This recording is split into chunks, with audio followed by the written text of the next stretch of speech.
여기입니다. 오늘도 저희 채널을 방문해 주셔서 감사합니다. 사연 듣기 전에 구독과 좋아요 먼저 부탁드립니다. 그럼 사연 읽어보겠습니다. 심심할 때마다 휴대폰으로 보기만 했었는데 글을 처음 써보네요. 처음이라 이상해도 이해해 주세요. 종종 유튜브 볼 때면 이런 사람도 있고 저런 사람도 있고 참 별의별 사람이 많다고 생각했었는데 제가 만난 또라이 같은 놈 때문에 글을 쓸 줄이야. 우선 제 소개부터 하자면 현재 지극히 평범한 부모 밑에서 4년제 대학을 졸업 후 지극히 평범한 회사에서 사무직을 다니고 있는 27살 여자 사람입니다. 제 남친, 아니 이제 전 남친이네요. 그놈은 저랑 동갑이고 7년 가까이 연애를 해왔네요. 그놈은 전문대생으로 군 제대 후 졸업 후 바로 생산직 현장에서 근무 중입니다.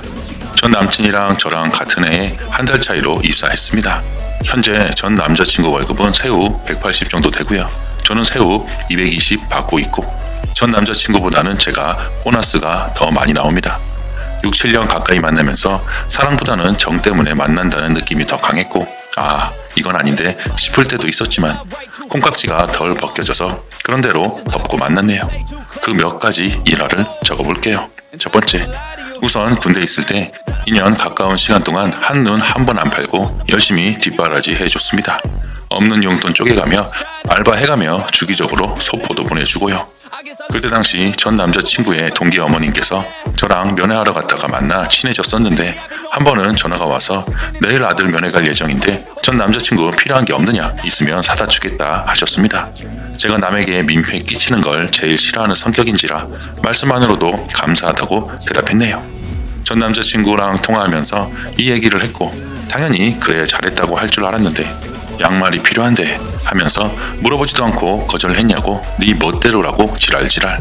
평소에 저희 부모님께나 어디 가서 하는 거 보면 거지 근성이라고 하나요? 그런 게 있었던 것 같네요. 지금 생각해보면. 근데 왜 그땐 눈에 안 보였을까요? 남에게 피해를 주는 것쯤 아무렇지 않고 남에게 받을 건 기회만 되면 받으려고 하고.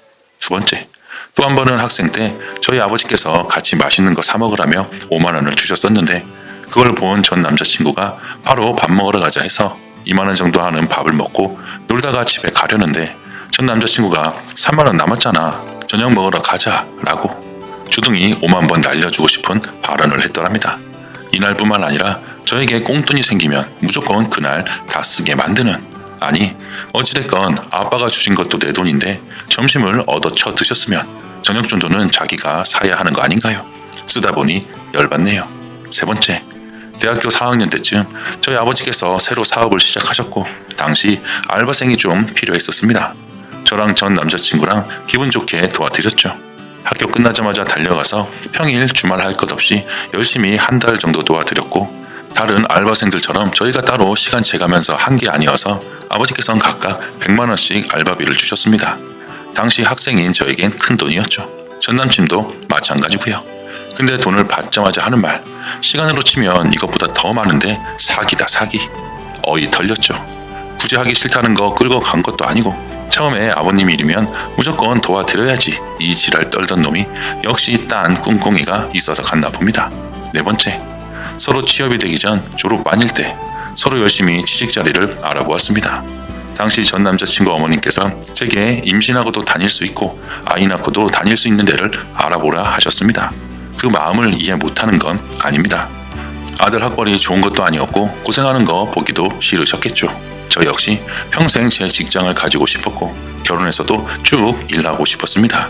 근데 한두 번도 아니고 가뜩이나 취업 때문에 머리가 터질 것 같은데 볼 때마다 임신하고도 다닐 수 있는 데를 외치시는데 너무 속보인다 싶고 듣다 열동이 터져서 전 남자친구에게 하소연했더니 본인은 집에서 돼지같이 남자가 벌어다주는 돈으로 놀고 먹는 여자, 이해가 안 된다고 몸이 어디 망가지지 않는 한 무슨 일이든 해야 사람인 거라고 그러대요. 당시 남친 부모님은 아버님 혼자 외벌이 하시고 계셨고 저희 부모님은 두 분 다 일을 하셨습니다. 자기 엄마 집에서 놀고 먹는 건 안 보였던 듯. 다섯 번째, 작년부터 전 남자친구 어머님께서는 결혼시켰으면 좋겠다고 말씀하셨습니다. 전 남자친구하고 신혼집이나 이런 것들을 상의했었는데 처음엔 현재 전 남자친구 부모님께서 살고 계시는 집을 주신다고 하셨는데 아버님께서 실직하시고는 집이라도 가지고 계셔야 한다며 대출해서 사라고 그렇게 말씀하셨나 봅니다. 저한테 슬며시 지금 저희 부모님께 살고 계시는 집이 50평대인데 그거 어떻게 하시냐고, 너 시집가면 작은 평수로 옮기시냐고 물어보더라고요. 집을 물려주든 사업을 물려주든 그건 장남인 남동생이 알아서 할 일이지만 몰라 왜 했더니 아니 그냥 이런 여운을 남기대요. 그 집이 욕심이 난 건가?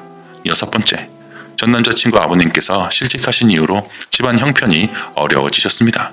전 남자친구는 180 월급 중 결혼하면 100만 원 정도는 부모님 용돈으로 드리고 싶다고 얘기를 하대요. 전 남친 아버님 어머님께서 어려워지신 건 맞지만 아직 50대 중반도 아니시고 건강하십니다. 얼마든지 좀 힘들겠지만 일을 하실 여건은 된다고 봅니다. 근데 저더러는 임신을 해도 일을 다녀야 한다고 설교하셔놓고는 두 분 다 집에 계시더라고요. 아들이 힘든 부모님 장가가면 더 신경 쓰일 테고 도와드리는 거 맞다고 생각하거든요. 근데 본인 월급의 절반 이상을 부모님께 갖다 드리고 나면 남은 돈은 80에 본인 차, 기름값, 핸드폰 요금 등등 지 한 달 용돈밖에 안 되는 건데 결국 생활비며 나중에 아이 키우는 데 드는 돈은 저보고 내라는 거잖아요. 네, 없는 거 쪼개고 쪼개서 쓰면 충분히 생활할 수 있죠. 근데 두 분 모두 열심히 일하시고 하시는 데까지 하시고 안 되시면 몰라도 마냥 생각 없이 집에서 놀면서 아들이 주는 용돈 받아 쓰시는 건 좀 아니지 않나요? 연세 80 넘으신 저희 할아버지도 아직 농사일 하시는데요. 7번째, 유해일이 있고 나서 지금은 용돈을 어떻게 드리는지 월급 관리는 어떻게 하고 있나 물었습니다. 아직은 드리는 거 없고 모아두신 거로 생활하시고 앞으로 3, 4년 정도는 모은 거로 생활하실 수 있다고 하셨대요. 전 남친 어머님께서 지난달 제 생일에 화장품을 사주신다며 화장품 가게에 데리고 가셔서 5만 원 가량의 스킨이랑 로션 세트 사주셨습니다. 지금 생활하시는데도 힘드실 텐데 챙겨주셔서 감사했죠. 근데 제 것을 고르고 나서도 계속 기웃기웃 하시길래 뭐 사시려고 그러시나 싶어서 보니 30만 원 넘는 에센스를 덜컥 구매하셨어요. 조그만 앰플이 여러 개 들어있던 박스 세트. 뭐 비싼 화장품 쓰시는 분들은 아무것도 아닌 금액이었겠지만 평소에 쥐꼬리 월급으로 적금 붓고 아끼고 아껴 쓰던 저에게는 좀 놀라웠습니다. 어쨌든 감사합니다 인사드리고 집으로 오는 길에 전 남자친구가 성질 있는 대로 내면서 전화가 왔습니다. 무슨 화장품을 30만 원 넘는 걸 고르냐고. 황당해서 뭐? 그건 내 거 아니고 어머님 거고 내 거는 5만 원짜리다 했더니 아 이러길래 근데 그걸 어떻게 알았냐 물었더니 돌아오는 대답이 어이가 없네요. 상황은 이랬습니다. 모아두신 거로 3, 4년은커녕 현재 전 남자친구 여동생 학비로 다 들어가야 할 판이고 생활고가 어려워지시자 전 남자친구 월급 통장으로 생활하고 계신답니다. 화장품 가게에서 긁으신 카드는 전 남자친구 월급 통장이랑 연결된 카드라 전 남자친구에게 문자가 가서 저에게 전화가 온 거고요. 그 뒤로 제가 무슨 소리 했는지 기억도 안 납니다. 더 이상 너 같은 거는 못 만나겠다. 거지도 너희 집 같은 거지가 없다. 너희 어머님도 없으면 없는 대로 생활하셔야지 무슨 30만 원짜리 화장품을 쓰냐. 근데 결혼하면 100만 원씩 드리자고. 다달이 화장품 사서 쓰면 남는 것도 없겠고 밑빠진 독에 물 붓기다. 거기다 지금 월급 부모님께 다 갖다 드리면 뭐로 결혼할 거냐 했더니 대출 내고 결혼해서 갚는답니다.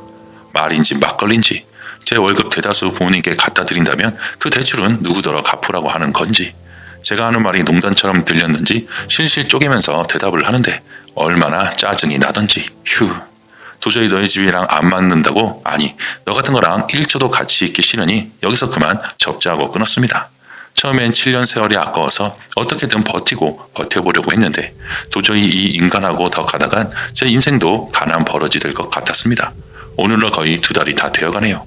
그 사이에 전 남자친구 어머님 전화를 하고 전 남자친구 전화 오고 난리도 그런 난리가 없었는데 어떻게 잘 무시한 것 같네요.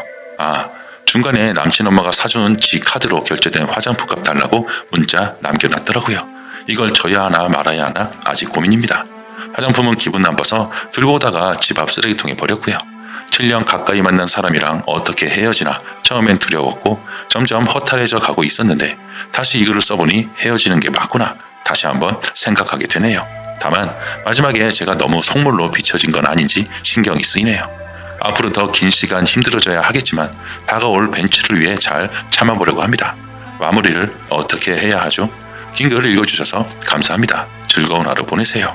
아 그리고 맨날 유튜브 보면서 세상에 이런 남자도 있다. 넌 나 같은 사람 만나서 다행인 줄 알아라 하며 지랄 떨던 김 삐리리 너 매일 유튜브 보니까 이것도 보겠지. 위에 적어놓은 거 보고 내가 아직도 너 같은 거 만나서 다행일지 생각해봐라. 아마도 너랑 헤어진 게 천만 다행일 것 같다. 헤어지는 그 순간까지 똥인지 된장인지 구분도 못하고 그렇게 평생 버러지처럼 빌어먹고 살고 거지 같은 근성 때문에 인생 망할 거다. 그래도 이제라도 알게 해줘서 7년 참 별거 아니더라. 헤어지는 것도 한순간이더라. 물론 난 너 그 버러지 같은 모습을 7년간 참고 또 참아왔다. 근데 이젠 안 될 것 같다. 도저히 똥차 타고 인생 종치기 싫다. 너 보란 듯 벤츠 타고 다닐 거다. 네가 맨날 잘 짓거리는 말 있지? 네 주제에. 내 주제에 벤츠 안 되면 중고차라도 타는 게 똥차 타는 것보다 나을 것 같다. 뒤늦게라도 정신 차리면 내가 너무 억울하니 계속 그렇게 평생 살아주라. 아, 그리고 너도 네 주제 좀 알래? 인혁의 생각. 잘하셨습니다. 7년이란 시간보다 앞으로 살 날이 몇십 배는 더 많잖아요. 7년 희생해서 행복하게 살아야죠. 전 남자친구의 그 한마디 50평 집 작은 평수를 안 옮기냐고 했을 때 손절했어야 했습니다. 참, 노릴 걸 노려야지. 그걸 노릴 생각을 할까요? 저렇게 농담처럼 이야기하다가 나중에 가져올 생각했겠죠. 아무튼 잘 헤어지셨고 똥차 가고 벤츠는 아니더라도 똥차보다는 좋은 차 옵니다. 냉정하게 잘 자르셨습니다. 이제 꽃길만 걷기를 응원하겠습니다. 만약 여러분이 쓰니의 상황이라면 어떻게 하시겠습니까? 여러분의 소중한 의견 댓글로 남겨주시면 감사하겠습니다.